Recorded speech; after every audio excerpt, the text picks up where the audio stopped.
Hello and welcome to video number 1. This is the introduction to webinar conversions. First things first, I want to give you a quick videos overview so you know exactly what to expect and what we'll be covering in the next few videos. This is the introduction. So video number 2 is going to talk about biggest mistakes that webinar hosts, you, will make that lose sales. And a lot of these are just minor things that we just forget to do, but can drastically decrease your conversion rate.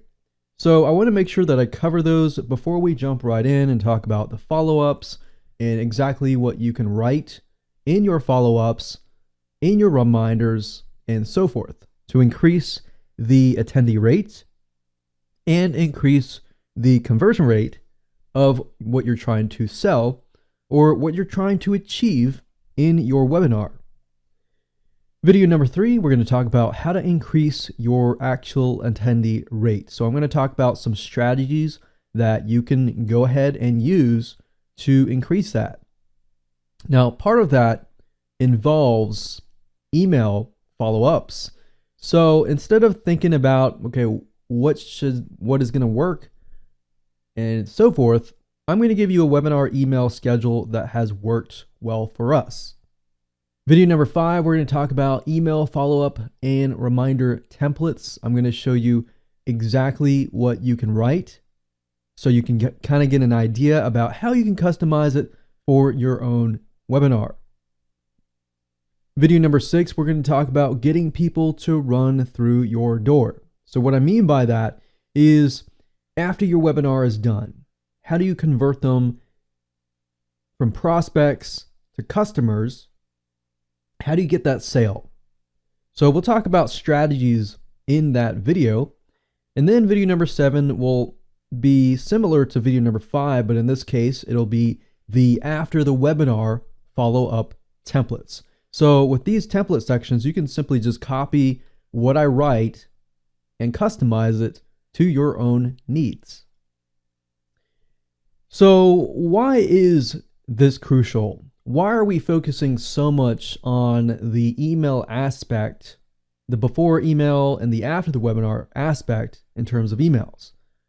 Well, if you really start thinking about how we act ourselves, a lot of times what happens is we all have signed up for many things, many webinars, and if you've attended those webinars 100%, congratulations for you. But I can guarantee you that the majority of you, including me, have all signed up for webinars or have all signed up for meetings or events or things like that, and then something has gotten in the way and we just forgot about it. So that's what's happening with your webinars attendees. People's lives are busy and they forget. And not always do they intentionally do that. So by realizing that truth and realizing that everybody is similar in that light, that there's busy, their family needs them, their kids need them, their pets need them, or something happens unexpectedly that they just totally forget. So if that's the case, how can you help them? Remind them, follow up with them. The solution is you kind of have to give people a reason to show up. So we're going to cover that. But you also need to nudge them along the way up until the webinar, and the same with after the webinar. And I really want you to think and really want you to get into the mindset here, because a lot of times we think, oh, I'm going to bother so-and-so because I have to follow up with them. Yeah, that's the case with some people, but the way that I see it is that it's okay to follow up with somebody as long as it relates to what people signed up for. So if somebody signed up for your webinar, then they're probably not going to get annoyed as much when you try to remind them, because you're doing them a favor. A lot of times they want to initially, but then they totally forget about it. And then a lot of mistakes that a lot of webinar hosts make is that they don't do the follow-ups, they don't do the reminders, And then what ends up happening is people just totally forget. So like I said, while you might annoy some people, the majority of people will appreciate the reminders. And what I found is by following up, you actually increase your conversions because people get excited about it and they're more likely to attend. Now, here's some recommended tools.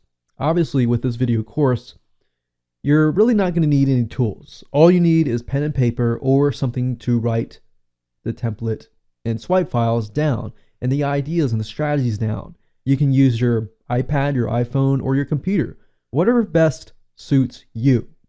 Now, keep in mind that I'm not really going to show you how to set it up on an autoresponder and stuff like that, but things that you're going to need later on to help you set up these live webinar funnels or even automated replay funnels is you're going to need autoresponders like GetResponse or Aweber so that you can build your list and then you can follow up with them. And then you can also follow up with them after the webinar. You can use recommended softwares like 1minutesites.com or even leadpages.net, which is optional. I know 1 Minute Sites. I don't know about Lead Pages, but I know about 1 Minute Sites that it allows you to integrate it with GoToWebinar.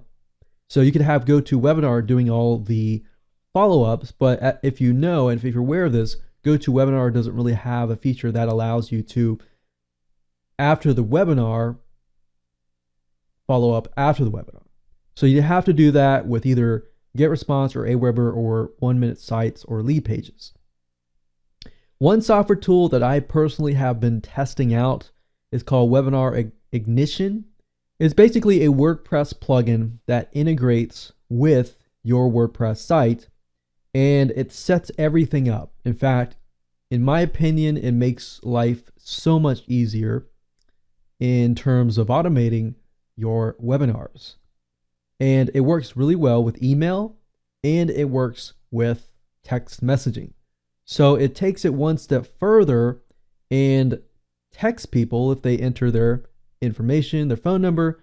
Then, as you know, somebody getting a text is they're more likely to take action because people carry their cell phones everywhere. Not everybody carries their computer everywhere. And not everybody checks their email every time, but when a text message comes in, they generally check it. So that's really powerful, and I personally tested the software out, and I would definitely recommend you take a look at it. So with that said, let's move on to video number 2.